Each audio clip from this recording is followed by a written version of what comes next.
Bonsoir à tous, bienvenue à ce flash d'information. Une mission conjointe de sensibilisation des populations contre la maladie à virus Ebola conduite par les ministres de la Santé et de l'Hygiène publique et de la couverture maladie universelle, ainsi que le ministre de l'Intérieur et de la Sécurité était dans le département de Ouaninou. Les deux ministres ont invité l'ensemble des populations à signaler tout cas suspect en vue d'une prise en charge efficace. Abou Sanogo. Ouaninou, département situé au nord-ouest de la Côte d'Ivoire dans la région du Bafing et qui fait frontière avec la Guinée. Ouaninou a reçu la mission conjointe de sensibilisation des populations contre la maladie à virus Ebola conduite par le ministre de la Santé, de l'Hygiène publique et de la couverture maladie universelle, Pierre Dimba, et le ministre de l'Intérieur et de la Sécurité, Vagondo Diomondi. En effet, c'est par la localité de Ouaninou que le virus Ebola est entré en Côte d'Ivoire. Cette patiente est passée certainement ici. Mais la première des choses que nous voulons faire avec vous, chers parents, c'est que cette maladie, fort heureusement aujourd'hui, avec tout ce qui a été fait en termes de recherche, dispose d'un vaccin. Dans le plan de riposte de la Côte d'Ivoire, le Premier ministre et le Président ont dégagé les moyens pour que la Côte d'Ivoire puisse avoir les vaccins. Pour que tous ceux qui ont pu être en contact avec cette personne puissent être vaccinés pour ne pas faire la maladie. Parce que ce que nous attendons pour vous, nos parents, c'est que vous vivez et vous vivez mieux. Que tous ceux qui savent que ce groupe est passé par ici, qui ont eu des contacts avec ces personnes-là, ceux qu'on appelle des cas contacts, ce n'est pas que vous êtes malade, mais éventuellement, si vous restez comme ça, vous pourrez demain être malade. Il faut que vous puissiez vous faire connaître pour que nous puissions vous vacciner. Face à la menace, le ministre de l'Intérieur et de la Sécurité, Vagondo Diomondi, a exhorté les populations à appliquer scrupuleusement les mesures arrêtées par le gouvernement pour freiner son avancée. Entre autres dispositions, la fermeture des frontières terrestres avec la Guinée. Mais Vagondo Diomondi prévient. Celui qui s'est fait prendre en train de procéder à un trafic, de quelque nature que ce soit, mais essentiellement, parce que ça s'appelle du trafic humain. Vous allez prendre des gens clandestinement et vous les amenez dans un territoire sans passer par les postes de contrôle. C'est du trafic d'êtres humains. Si vous vous faites prendre, je veillerai à ce que vous alliez en prison. Parce que c'est ce trafic-là qui est aujourd'hui à la source de l'importation du mal dont on parle. Sinon, les postes de contrôle ouverts sont équipés en moyens de contrôle sanitaire, en moyens de contrôle administratif.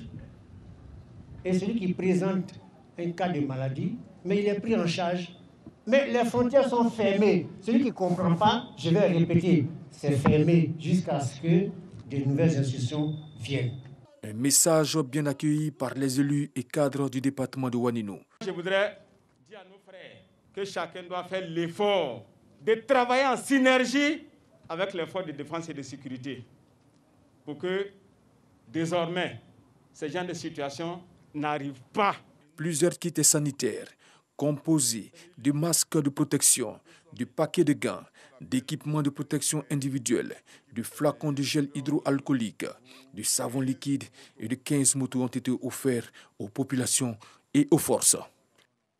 En marge du 27e congrès de l'Union postale universelle qui se tient à Abidjan, le directeur général de la Poste de Côte d'Ivoire, Isaac Nyamba Yao, a prononcé une conférence de presse. Selon le directeur général, il faut innover et surtout faire des propositions pour rendre les services utiles en Côte d'Ivoire. On en reparle ce soir à 20h.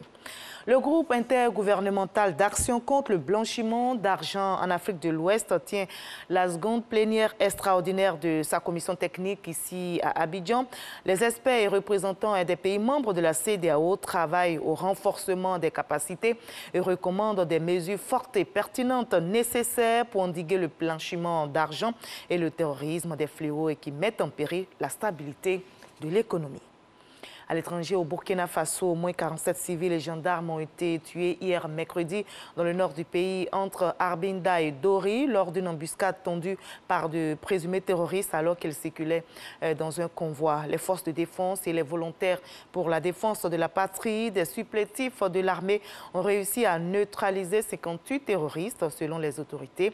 Un deuil national de 3 jours a été décrété. Le gouvernement appelle tous les Burkinabés à l'unité et affirme que le peuple va nécessairement gagner cette guerre contre les terroristes. En Afghanistan, des milliers de personnes continuent d'être évacuées depuis la prise de Kaboul par les talibans. Et selon Washington, environ 7000 personnes ont pu être évacuées du pays par l'armée américaine depuis le 14 août. Le Pentagone annonce par ailleurs que l'armée a l'intention de maximiser la capacité de chaque avion pour évacuer le plus grand nombre de personnes. La victoire des talibans en Afghanistan sonne le glas de 20 années de présence occidentale dans ce pays. Ashraf Ghani déclare qu'il a dû quitter son pays afin de prévenir un bain de sang et il affirme par ailleurs être en discussion avec les talibans afin de regagner son pays, l'Afghanistan. Allez, on se retrouve à 20h pour la grande édition, mais juste après ce Flash Info. Suivez l'info régionale pour avoir toutes les nouvelles de nos régions ici en Côte d'Ivoire. Je vous retrouve dans moins de 2 heures seulement. À tout à l'heure.